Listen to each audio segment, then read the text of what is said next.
یہی مسئلہ ہے کہ ہم کہتے ہیں کہ یہ ایک پورا پیکیج ہے.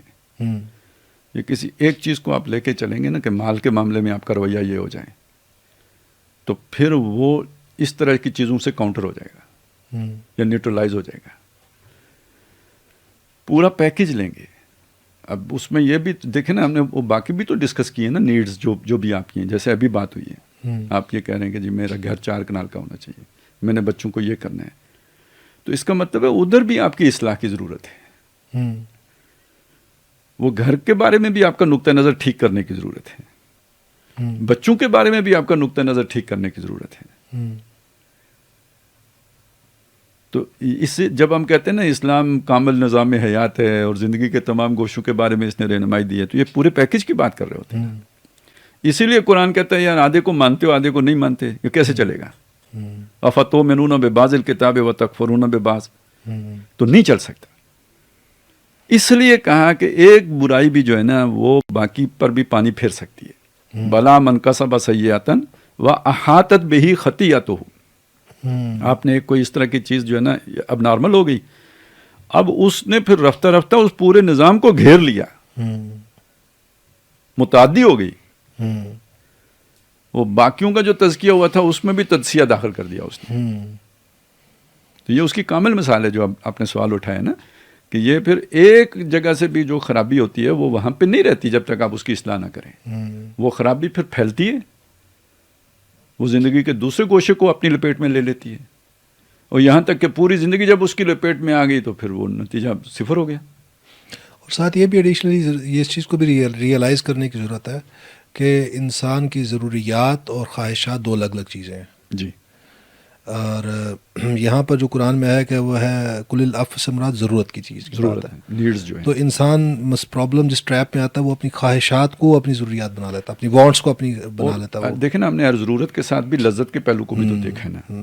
تو وہ خواہش پھر اس پر حاوی آ جاتی ہے نا، وہ یعنی ضرورت خواہش کے ساتھ مل کر تو ایک نئی شے بن جاتی ہے، پھر وہ تعیشات کی طرف لے کے جاتی ہے.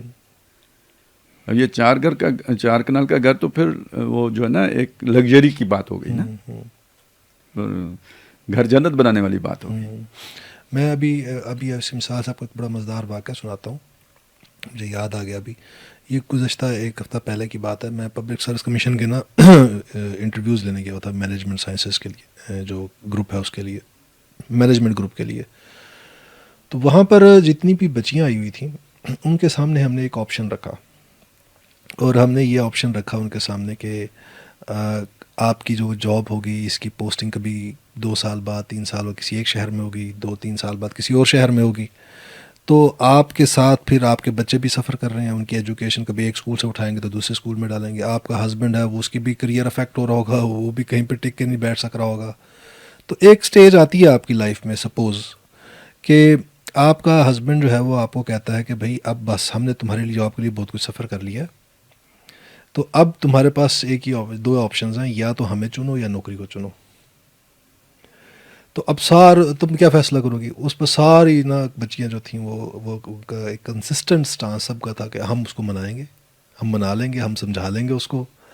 ہم نے کہا کہ بھائی نہیں سمجھتا وہ آپ کا خام. وہ کہتا ہے کہ نہیں بس آپشن ہی یہ ہے کہ یا نوکری یا کریئر، یا تمہارا فیملی یا تمہارا کریئر. تو سوائے ایک بچی کے باقی تمام بچیوں نے وہاں پر ایک ہی جواب دیا، وہ یہ تھا کہ ہم اپنے کریئر کو پریفر کریں گے.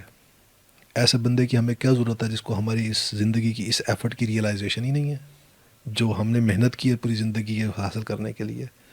تو مطلب وہ جو پرسپیکٹو کی آپ بات کر رہے ہیں اس کو ٹھیک کرنے کی ضرورت ہے. آپ نے کہا کہ یہ جو اولاد کے بارے میں ہے یا گھر کے بارے میں جو انسان کا پرسپیکٹو ہے یا کیریئر کے بارے میں، کریئر کے انسان جو ہے وہ اولاد کی تربیت کی بجائے وہ سمجھے بیٹھ جائے کہ میں نے اس کا کریئر اسٹیبلش کرنا ہے، یہ اصل میں میری زندگی کے گولز میں سے. تو پرابلم تو پرسپیکٹو میں ہے. اچھا وہ بچیاں جتنی بھی دیکھ رہے ہیں کتنی ایج ساری 27 سال 28 سال 29 سال 30 سال یہ ایجز ہو گئی ہیں، شادی نہیں ہوئی. پرابلم کہاں پھنسے ہوئے ہیں کہ جناب وہ کریئرز امپورٹنٹ ہے، پہلے جب تک ہم زندگی کا اوڑھنا پچھوڑنا وہ ہے. اور وہ اتنے اہم ہے کہ ایون فیملی کا انسٹیٹیوشن بھی سیکنڈری حیثیت رکھتا ہے، بچے خامد وہ بھی سیکنڈری حیثیت رکھتا ہے. اچھا خالد صاحب یہ تو خیر وہ ہم نے ایک کیٹیگری کو ڈسکس کر لیا کہ جو بڑے آسانی سے کسی دجل کا شکار ہو جاتے ہیں اور اپنی خواہشات کے شکار ہو جاتے یہ ہیں. ویسے آپ نے اچھی بات اٹھائی نا کہ آج یعنی مال کی یہ نئی ڈائمنشن ہے کیریئر. پہلے یہ نہیں تھی نا. ہاں جی. تو آج اسپیشلائزیشن کا دور ہے نا. ہاں جی. تو اس میں جو ایک لفظ قرآن مجید میں اس کی طرف اشارہ کر رہے ہیں سورہ کاف کے آخر میں ہے نا کہ کل حل ننبئکم بالاخسرین اعمالا، کیا ہم آپ کو نہ بتائیں اعمال کے اعتبار سے، محنت کے اعتبار سے سب سے زیادہ خسارے میں کون لوگ ہیں؟ الذین ضل سعیہم فی الحیات الدنیا، ان کی ساری محنت دنیا کی اس تگ و دو میں گم ہو گئی.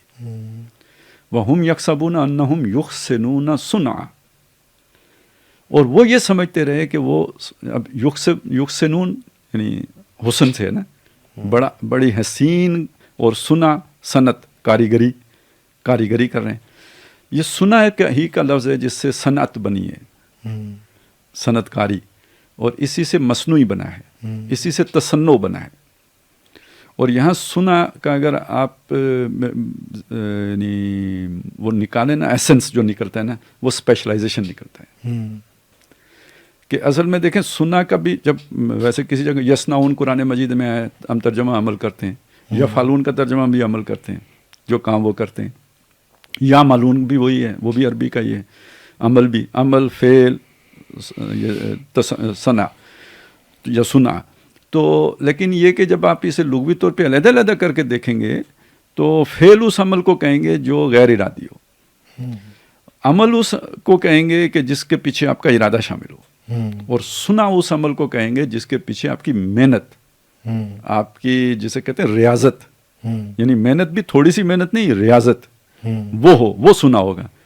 کیریئر بنانے کے لیے ریاضت کرنی پڑتی ہے. آج کے دور میں کیریئر بنانے کے لیے ریاضت کرنی پڑتی ہے، اور ریاضت کے لیے قربانی دینی پڑتی ہے.